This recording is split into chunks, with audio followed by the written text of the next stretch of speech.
Now, one problem with electric vehicles is those batteries. Now, when they burn, they really burn, as owners of these cars at Sydney's airport found out last month. The fire is almost impossible to put out. Now, those car batteries, though, rarely explode, and there have been only about 400 fires from EV batteries, electric vehicle batteries around the world since 2010, so it's not a big risk. But electric scooter batteries, they can explode, as we've already seen here in Australia. And two Sydney backpackers were the latest to find out just this morning at the Mad Monkey Hostel in Potts Point. Luckily, only minor burns to the leg of one of them. Joining me, as he does every Wednesday, is National Senator Matt Canavan, the former Resources Minister and climate skeptic. And skeptic is a good word. Matt Canavan, what do we conclude from this? Anything at all?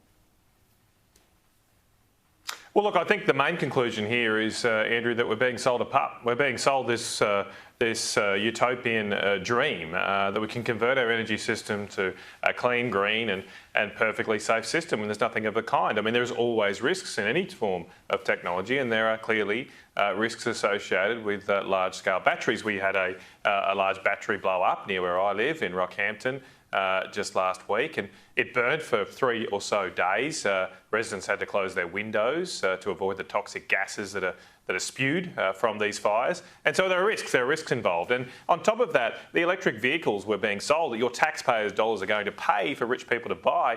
They don't even reduce carbon emissions. They create 70% more carbon emissions in their construction because the metals that are used are highly energy intensive.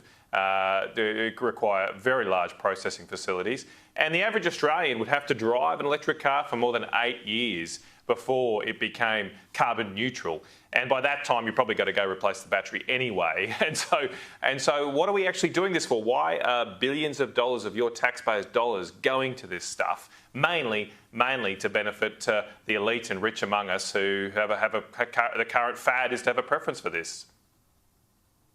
What a lot of people forget is that when you hook up that electric car to the power system, 2/3 of that power is coming from fossil fuels anyway. Matt Canavan, I showed earlier Ray Martin abusing no voters as dinosaurs and dickheads and saying you should be asking if you don't know, but if you do ask, you won't get an answer and you shouldn't get one anyway. Does this explain anything to you about where the Yes campaign for the Voice is going and why? Well, I think it's very revealing. It's revealing of the attitude that the elites among us have towards the common people, and this is a proposal designed by the elites for the elites and of the elites in our society, and they're getting very uppity at the moment because the mere peasants among us who should apparently know better are disputing what the elites want to do. And this is why they're lashing out. They're lashing out like this because they're very frustrated, that they're getting very desperate, that they can't get their way as they're used to doing. All of these insults are coming from people who have very privileged positions in our society. And I think that's very telling. I think our constitution should be of the people, for the people and by the people, and not for the elites. Are you trying to tell me nice Ray Martin is, one of the privileged? Is not, a singlet-wearing kind of guy, come on. Talking about people out of touch. Well, he might think of himself as differently, but I think, well, I think we know where we are on this one. But the Labor Party is, more and more the party of the elite, more and more out of touch, right? Despite originally being the party of the working man and woman. Latest example involves Trade Minister Don Farrell, who's apparently the Collingwood grand final, saw AFL legend Dermott Brereton there greeting fans who were lined up to say hello, take a selfie maybe. Brereton was not impressed, as he told SEN Radio. Here he is. He walked up and pushed to the front of the queue, and he was really well dressed. And he said, this is verbatim, you have to have a photo with me.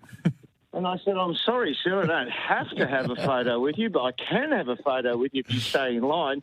And he said, no, I'm not lining up. You have to have a photo with me. I'm the Minister for Trade and Tourism. And I said, well, I'm sorry, there's other people in the line here first. And his wife jumped in and said, he's the Minister for Trade and Tourism. And it was Don Farrell. And I said, well, good luck to you, mate.